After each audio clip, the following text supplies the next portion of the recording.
अस्सलाम वालेकुम दोस्तों, मैं थोड़ा वीर नियाज अमन।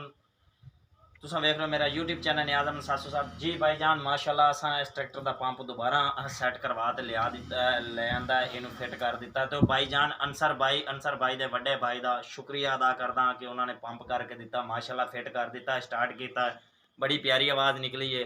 उस तो बाद फिलहाल ठीक है, फिर इनू आप चलावांगे तो फिर यदा पता लगेगा की करदा। उस तो बाद तुहाडे नाल राबता करांगे। फिलहाल दी घड़ी माशाल्लाह ठीक है। तुहाडा शुक्रिया अदा करते हैं। थैंक यू भाईजान, अल्लाह हाफिज़।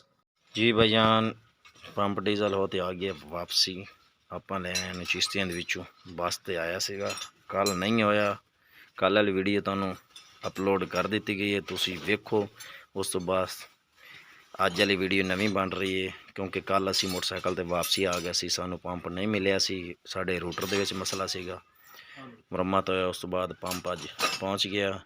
ਲਿਆਕਤ ਬਾਈ ਨੂੰ ਫੇਰ ਚੁੱਕ ਲਿਆਂਦਾ, ਇਹ ਫਿੱਟ ਕਰਨ ਲੱਗੇ ਆ। ਤੁਹਾਨੂੰ ਇਹਦੀ ਆਵਾਜ਼ ਚੈੱਕ ਕਰਵਾਵਾਂਗੇ। ਸ਼ਾਮ ਦਾ ਟਾਈਮ ਆ, ਅਫਤਾਰੀ ਦਾ ਟਾਈਮ ਹੋ ਗਿਆ।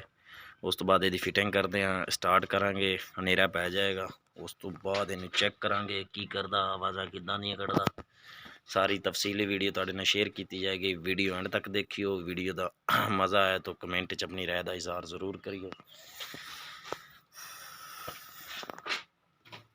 बाकी तुहाडे नाल शेयर करते हैं।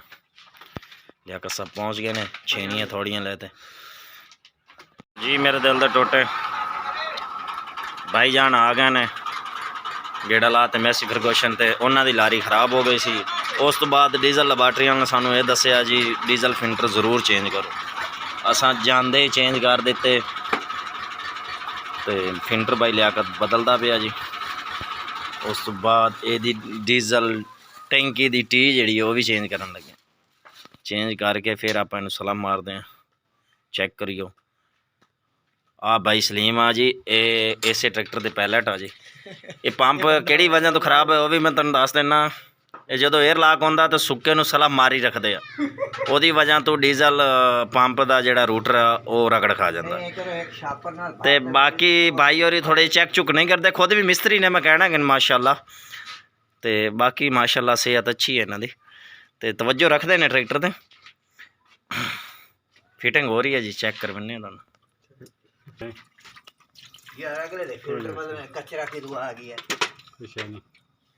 तो जी भाईजान प्यारी लारी मैसी फरगोशन 85 मॉडल इटा लाते भाई सलीम आ गया। सलमान खान कम उम्र मोटरसाइकिल चला रही है, लेकिन इस बच्चे ने समझाया भी तू मोटरसाइकिल ना चलाया कर।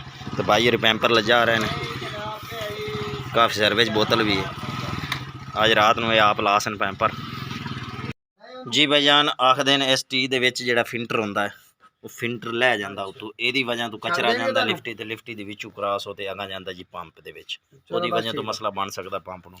तो लिहाजा असां टी भी मिला ते एजेंसी तो नवीं लिया ते कसदे मैं अल्फी ला ते बिच फिल्टर साडा ना लावे।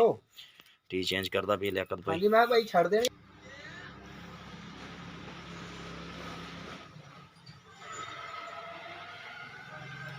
तो भैया ने टोने करन तो बाद भी ट्रैक्टर अगर साडा ठीक नहीं होंदा, पंप चिश्तियां च करा लिया, RF वाले पंप हो गया जी, स्पैशल होते आया उतों भाई अंसर होना को।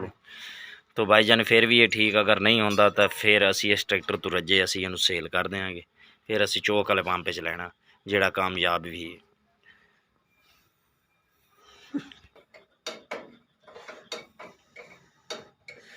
मिट्टी साट लेनी।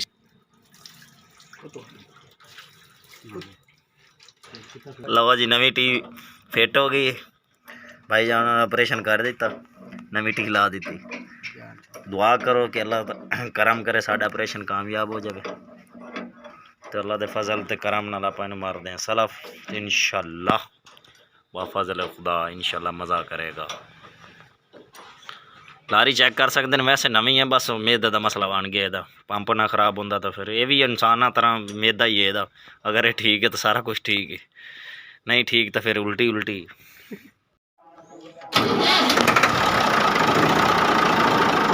मैं चाबी रोड तो छड़ दी, माशाल्लाह स्टार्ट हो गई।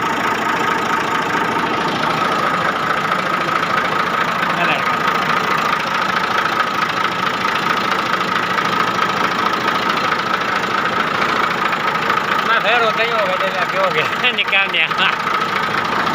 बंद करदा पे मैं कर दोबारा तो स्टार्टिंग चेक करने हुण तो माशाल्लाह चाबी तो नहीं याद रखा